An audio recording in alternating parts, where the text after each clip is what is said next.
Good morning my dear students. నిన్న మనం revenue ఖాతాని వేయడం జరిగింది నిన్న సమ్కి. ఇవాళ నెట్ రెవెన్యూ ఖాతాను అలాగే క్యాపిటల్ అకౌంట్ని జనరల్ బ్యాలెన్స్ షీట్ని తయారు చేద్దామండి.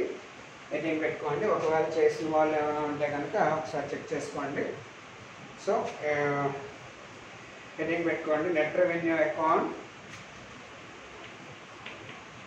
Net revenue account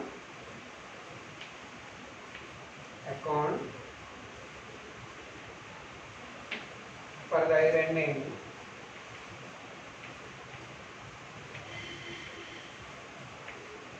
year ending 31st March 2016.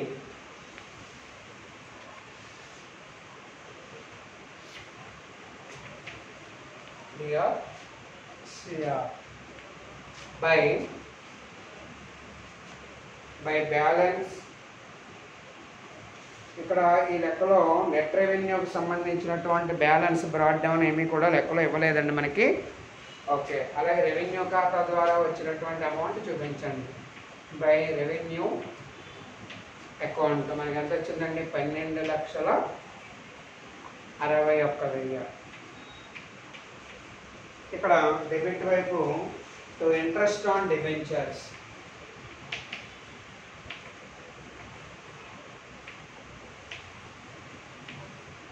Interest on debentures 3,60,000.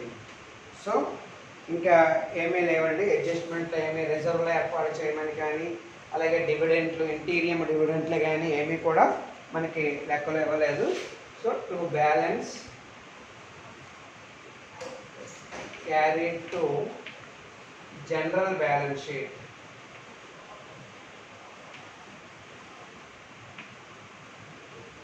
Balance carried to general balance sheet 9,70,000, 12,61,000 వచ్చిందండి.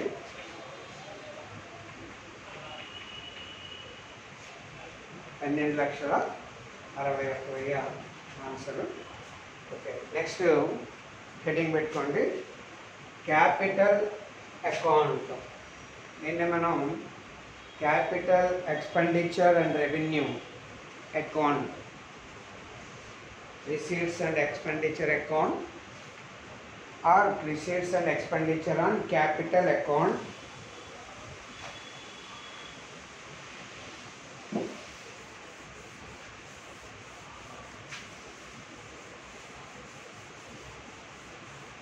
ఈ లెక్కలో మనకి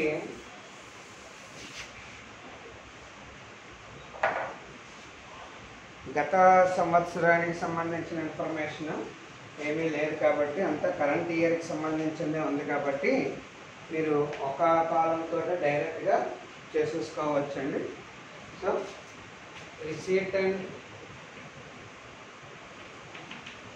receipts and expenditure, receipts and expenditure on capital account and capital account for the year ending 31st March 2016. So మామూలుగా procedure అంతా common అండి. Procedure అంతా మామూలుగా expenditure,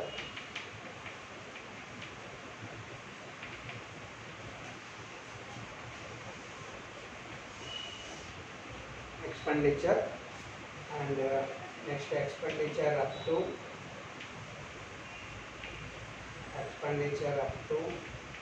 1/4/2015.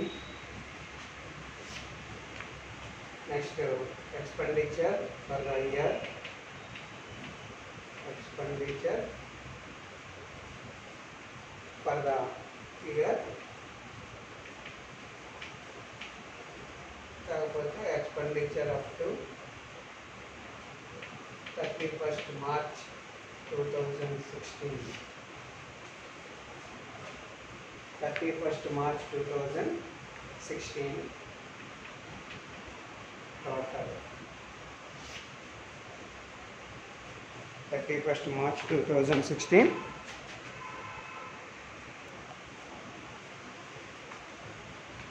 So receipts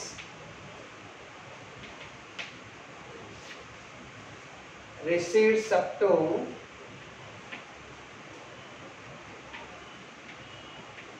that 31st March 2015, 1/4/2015 అన్న 31st March అన్న ఒకటే ఉంది ప్రాబ్లం అనేది. అలాగే రిసీట్స్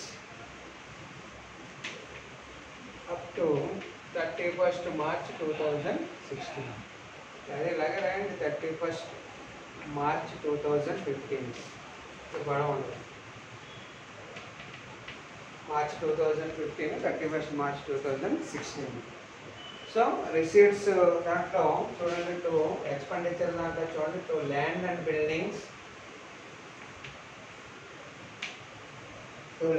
బిల్డింగ్స్, వచ్చి మనకి 25 lakhs చూపించండి. 25 lakhs. Next to plant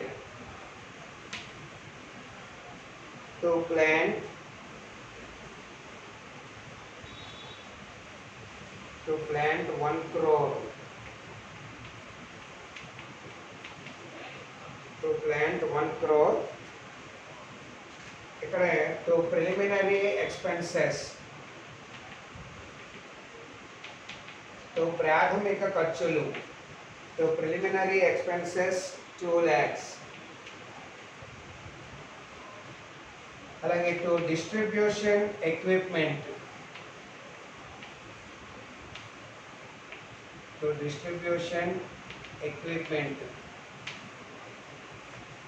company పరికరాలు వచ్చి 75 లక్షలు.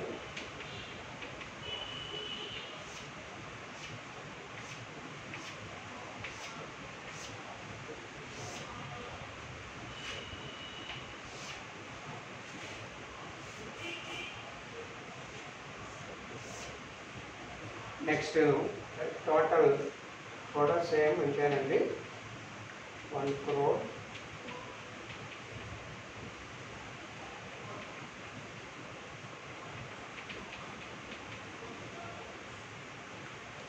Next by share capital,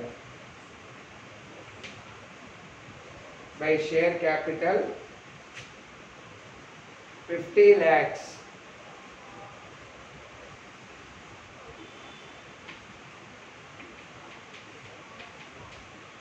50 lakhs.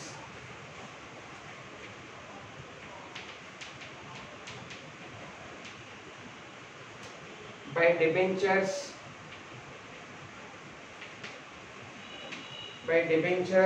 60 lakhs.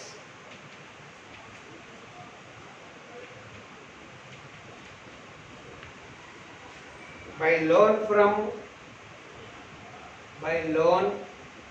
from electricity board, నుండి అప్పు, ఎలక్ట్రిసిటీ బోర్డు నుండి అప్పు 50 లక్షలు.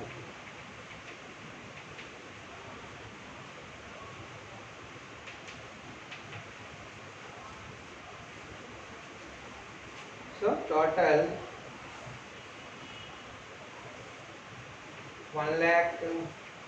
1 crore 60 lakhs. 1 crore 60 lakhs.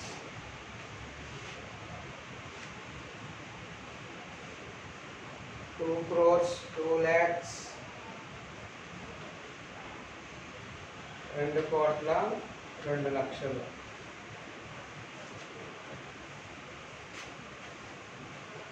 By balance on capital account, by balance on capital account 42 lakhs.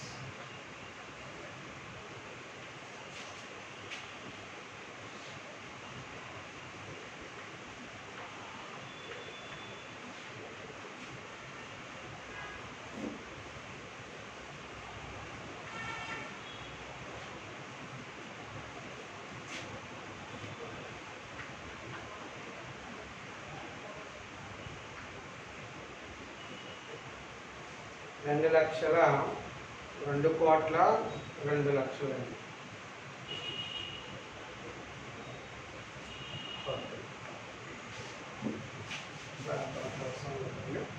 అంతే capital account. Next general balance sheet account.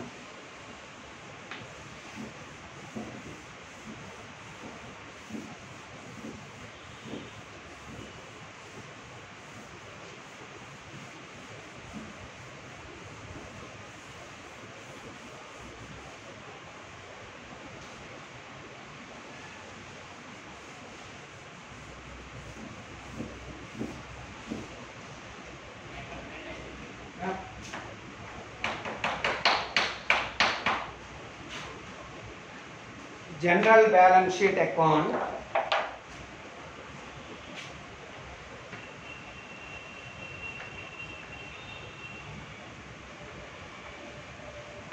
General balance sheet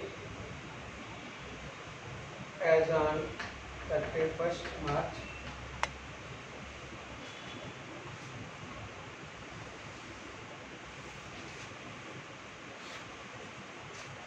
Liabilities, అప్పులు, ఆస్తులు. అప్పులు, ఆస్తులు. చూడండి, ఇందులో మొట్టమొదటిగా total amount of received as per capital account. As per capital account 1,60,00,000. And again ఇక్కడ ఇమీడియట్గా ఇక్కడ వెంటనే చూపించేయండి. Total amount expenditure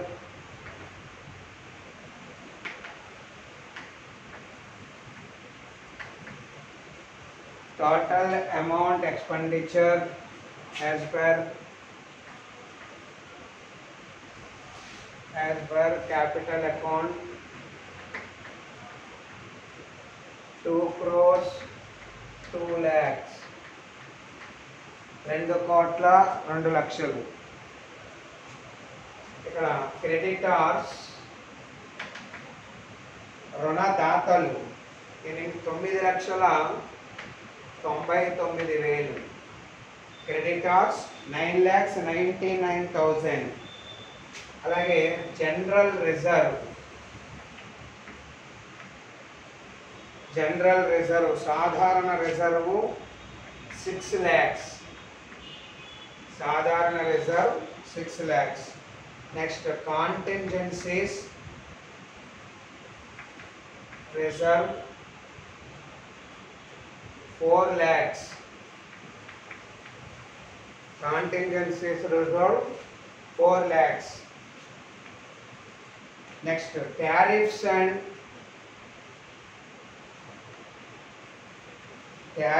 and dividend control reserve.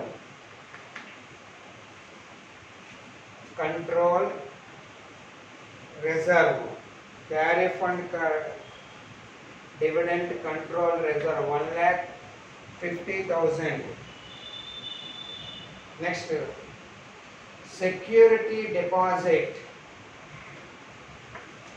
security deposit of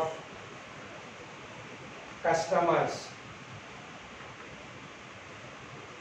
Security deposit of customers 2 lakhs.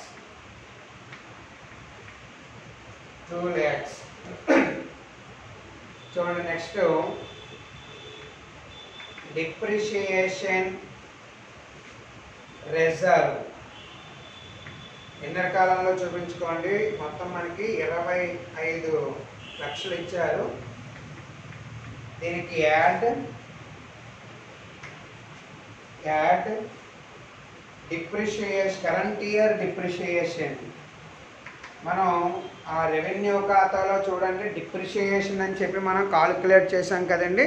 ఆ టోటల్ అమౌంట్ అంతా కూడా ఇక్కడ చూపించాలి. Current year depreciation. ఈ కరెంట్ ఇయర్ డిప్రిషియేషన్ వచ్చి మనకి ఆ రెవెన్యూ ఖాతాలో చూడండి మనకి ఆ ల్యాండ్ అండ్ బిల్డింగ్స్ వచ్చి 50,000. అలాగే ప్లాంట్ మీద ఒక 4 లక్షలు. ఇంకొకటి డిస్ట్రిబ్యూషన్ ఎక్విప్మెంట్ వచ్చి 7,50,000. సో ఈ విధంగా ఈ 12 లక్షల్ని మనం దీన్ని కలిపి అవుటర్ కాలంలో తీసుకురావాలండి. అర్థమవుతుందా? మీరు ఎక్కడ కూడా ఆస్తుల్లో తగ్గించి చూపించకండి. ఆల్రెడీ డిప్రిషియేషన్ ఫండ్ అనేది మనకి ఇచ్చాడు కాబట్టి ఆ ఫండ్కి ప్రజెంట్ ఇయర్కి సంబంధించిన డిప్రిషియేషన్ కలుపుకొని చూపించాలి. అప్పుల కింద తీసుకోండి. సో 37 లక్షలు. ఈ 12 లక్షలు ఎలా వచ్చిందో అర్థమైందండి. మనకి రెవెన్యూ ఖాతాలో మనం ఆల్రెడీ కాలిక్యులేట్ చేసాం డిప్రిషియేషన్ అని. అందులో ఆ ల్యాండ్ అండ్ బిల్డింగ్ ఒకటి, ప్లాంట్ ఒకటి, అండ్ మన ఈ డిస్ట్రిబ్యూషన్కి సంబంధించి ఎక్విప్మెంట్స్ మీద కూడా ఇక్కడ డిప్రిషియేషన్ అనేటట్టు ఛార్జ్ చేసాము. ఆ 3 కలిపితే మనకి 12 లక్షల రూపాయలు అమౌంట్ వచ్చింది. దాన్ని మనం అక్కడ కలిపి చూపించాలండి. అలాగే balance of net revenue account. నికర రాబడి ఖాతాలో ఉండేటటువంటి బ్యాలెన్స్ 9,01,000 రూపాయలు. ఇందాక మనం నెట్ రెవెన్యూ ఖాతా చూపించాము. అలాగే ఇక్కడ ఆస్తుల వైపు వస్తే క్యాష్ ఇన్ హ్యాండ్, చేతిలో నగదు 2,50,000. అలాగే general stores in hand, general stores in hand 10 లక్షలు. అలాగే oil, coal, stores in stock,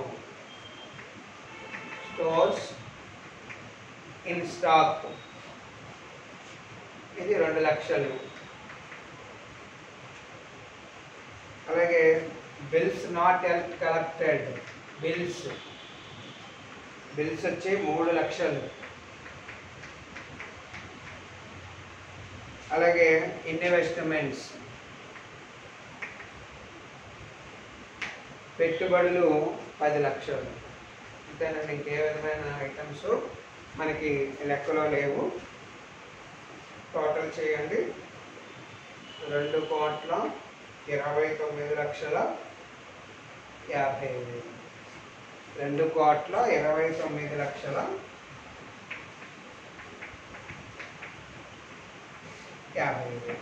అంతేనండి. బ్యాలెన్స్ షీట్ ఎక్కించుకోండి. ఇంకో చేద్దాం.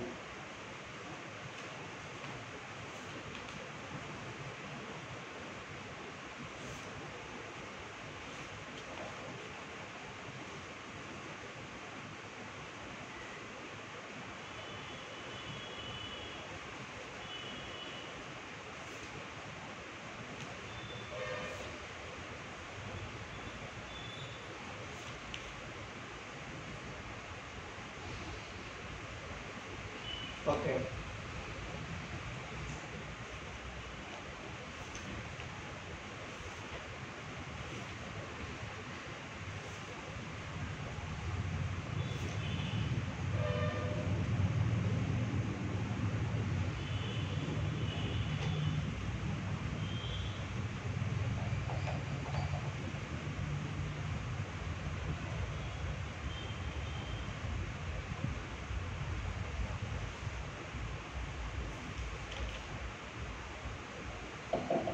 రాసుకోండి. Next sum, from the following balances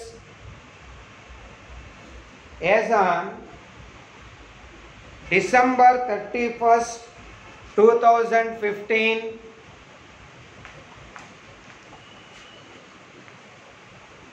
December 31st, 2015, appearing in the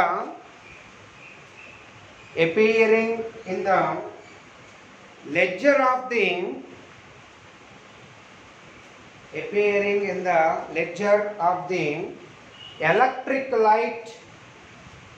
electric light and power company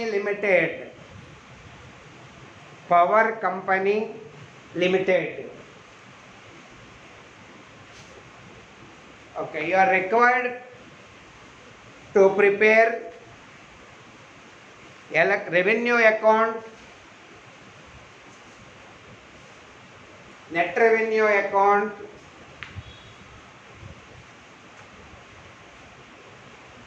capital account and general balance sheet.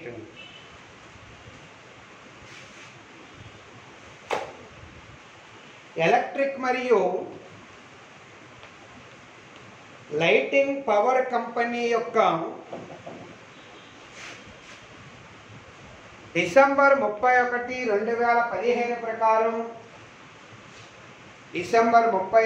2015 ప్రకారం క్రింది ఆవర్జ నిల్వల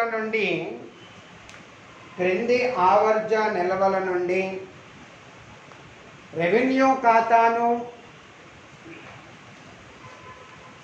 రాబడి ఖాతాను, నికర రాబడి ఖాతాను, మూలధనం ఖాతాను, సాధారణ ఆస్తి అప్పుల పట్టీని తయారు చేయండి. సో పర్టిక్యులర్ రూపీస్ వివరాలు మొత్తము అలా కాలమ్స్ వేసుకోండి.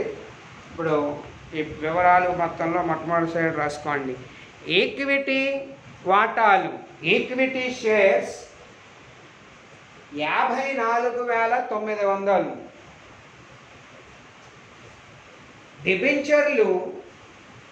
డిబెంచర్స్ 20,000. మీరు పాయింట్లు రాస్తూ ఉండగానే ఇవి ఎందులోకి పడతాయి అనేది ఒక ఐడియా ఈ పాటికి వచ్చేసి ఉండాలి. ఆ విధంగా మీ ప్రిపరేషను ఉండాలండి.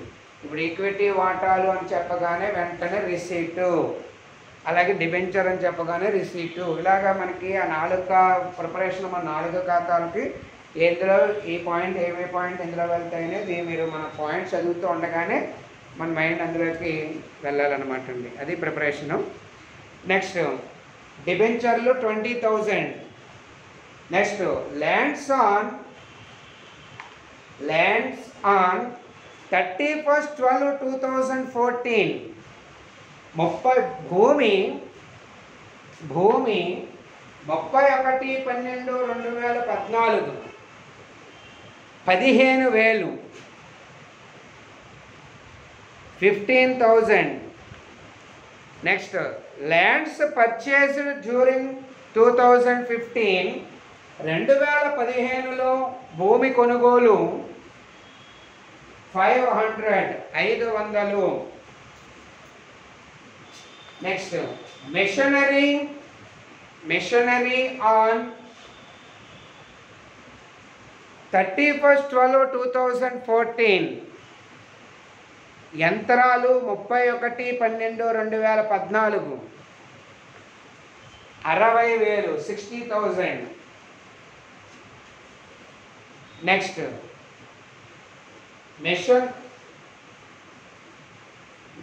మెయిన్స్, నెక్స్ట్ పాయింట్ అండి, మెయిన్స్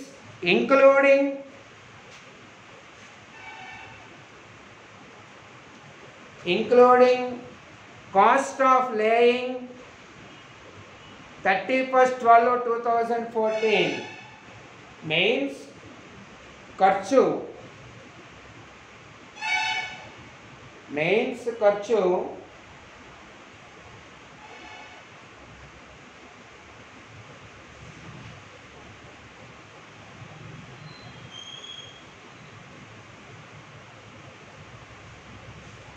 31/12/2014 20,000 రూపాయలు, 20,000. Next mains including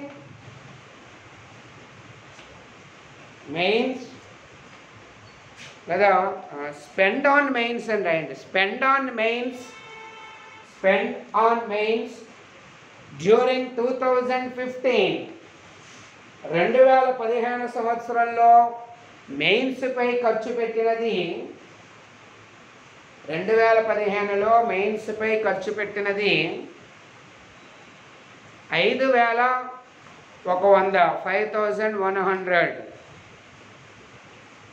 sundry creditors వివిధ రుణదాతలు 100 రూపాయలు, 100 rupees. Next depreciation fund 25,000 25,000.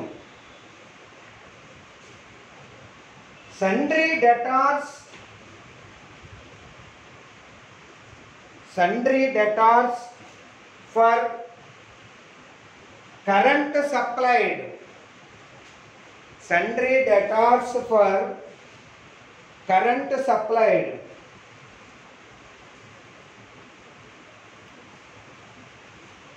Current సరఫరా కొరకు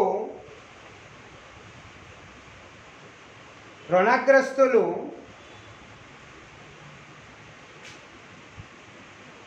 4,000 4,000. ఇతర రుణగ్రస్తులు అదర్ డెటార్స్ 50 రూపాయలు, 50. నెక్స్ట్ స్టోర్స్ ఆన్ హ్యాండ్ చేతిలోని స్టోర్స్ నిల్వ 700.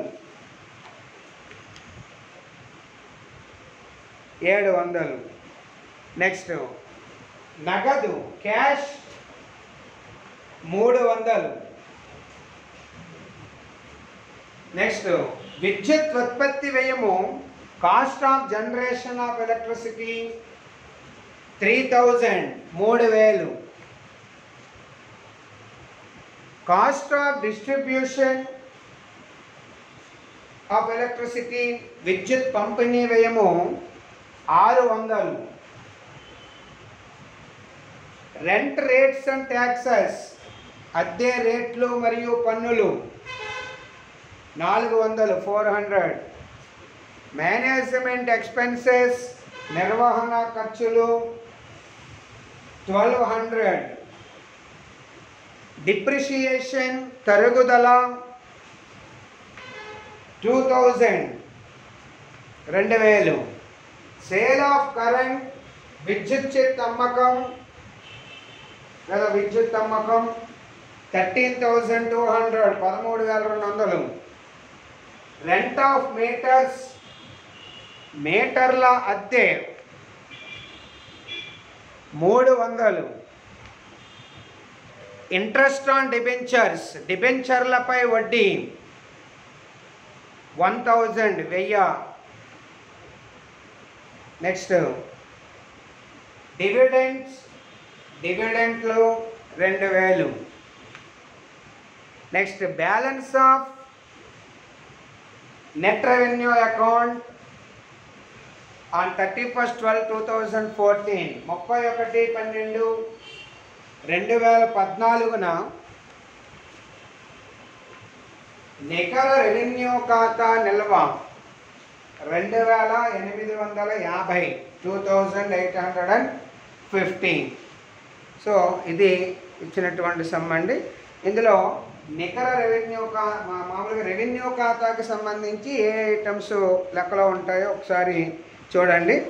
ఇందులో మనం చూసినట్టయితే లెక్కలో ఆ జనరేషన్ ఆఫ్ ఎలక్ట్రిసిటీ ఒకటి, అలాగే కాస్ట్ ఆఫ్ డిస్ట్రిబ్యూషన్, అలాగే rent and rates and taxes, అలాగే మేనేజ్మెంట్ ఎక్స్పెన్సెస్, అలాగే డిప్రిషియేషను, అట్లాగే ఇక క్రెడిట్ వైపు మనం చూసినట్లయితే sale of electricity and rent of meters. So ఈ రెండు మనకి క్రెడిట్ వైపు కనపడతాయి. మిగిలినటువంటి బ్యాలెన్స్ నెట్ రెవెన్యూ అకౌంట్లో చూపిస్తామండి. ఇక నెట్ రెవెన్యూ అకౌంట్లో ఆల్రెడీ మనకు బ్యాలెన్స్ ఇచ్చాడు కాబట్టి దాన్ని క్రెడిట్ వైపు తీసుకురావాలి. అలాగే రెవెన్యూ ఖాతాలో ఉండేటటువంటి బ్యాలెన్స్ వచ్చి మనకి క్రెడిట్ వైపు చూపిస్తాము. ఇక డెబిట్ వైపు మనకి ఇక్కడ ఇంట్రెస్ట్ ఆన్ డిబెంచర్స్ ఒకటి, అలాగే డివిడెంట్లు, ఈ రెండు మనకి లెక్కలో ఇచ్చి ఇవ్వడం జరిగింది. ఇక క్యాపిటల్కి సంబంధించి మనం చూసినట్లయితే ల్యాండ్, మెషినరీ, మెయిన్స్ మనకి ఎక్స్పెండిచర్ ఐటమ్గా చూపిస్తాము. అలాగే షేర్స్, డిబెంచర్స్ వచ్చి రిసీట్ ఐటమ్గా తీసుకుంటాము. ఇక జనరల్ బ్యాలెన్స్ షీట్లో మనం సండ్రీ క్రెడిటర్స్, డిప్రిషియేషన్ ఫండు, అలాగే total amount received in capital account, అలాగే total expenditure amount assets side తీసుకుంటాము. అట్లాగే నెట్ రెవెన్యూ అకౌంట్లో ఉన్న బ్యాలెన్స్ వచ్చి అప్పుల వైపు చూపిస్తాము. ఇక ఆస్తుల్లో అదర్ డెటార్స్ని కూడా ఇక్కడ లెక్కలో తీసుకోవాలి. అలాగే క్యాష్ తీసుకుంటామండి. అలాగే స్టోర్స్ ఆన్ హ్యాండ్. సో అలా ఇవి మనకు వెయ్యిగా. ఇంకా ఏమైనా పాయింట్ కనుక అంటే బ్యాలెన్స్ షీట్ కనుక టాలీ అవ్వనటువంటి పక్షంలో మీరు ఎట్ సైడ్ అయితే టాలీ అవ్వట్లేదో అక్కడ మనం సస్పెన్స్ అకౌంట్ అనేటటువంటిది క్రియేట్ చేయాలండి. అంటే ట్రయల్ బ్యాలెన్స్లో ఎక్కడో ఒక చోట మిస్టేక్ ఉన్నట్టుగా మనం భావించాలి. ఇప్పుడు అన్ని పాయింట్లు, అన్ని ఐటమ్స్ కూడా మనం లెక్కలోకి తీసుకున్న తర్వాత బ్యాలెన్స్ షీట్ కనుక టాలీ అవ్వకపోతే, అర్థమైందండి. ఇదంతా కూడా ఫైనల్ స్టేట్మెంట్లో కానీ మనకు తెలియదు. మీరేమీ సెపరేట్గా ట్రయల్ బ్యాలెన్స్ ఏమీ తయారు చేయక్కర్లేదు.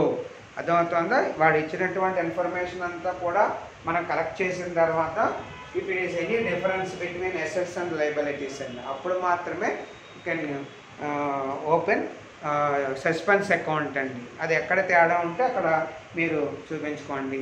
సో దీనికి సంబంధించి రేపు మనం సొల్యూషన్ చేద్దామండి. Okay, thank you. ఏ రోజుకు ఆ రోజు మాత్రం రోజు చెప్తున్నట్టుగానే థియరీలు పక్కన పెట్టుకోండి, థియరీలు చదవండి. అట్లాగే ఈ ఫార్మాట్స్ ఖచ్చితంగా మీకు లెక్క పాయింట్ మనం లెక్క చేస్తూ ఉన్నప్పుడే ఆ పాయింట్ ఎందులో పడుతుందన్న కాన్సెప్ట్ మీకు మైండ్లోకి వచ్చేయాలండి. అది ప్రిపరేషన్ అంటేని. కాబట్టి కొంచెం జాగ్రత్తగా ప్రిపరేషన్ చేసుకోండి. Okay, thank you.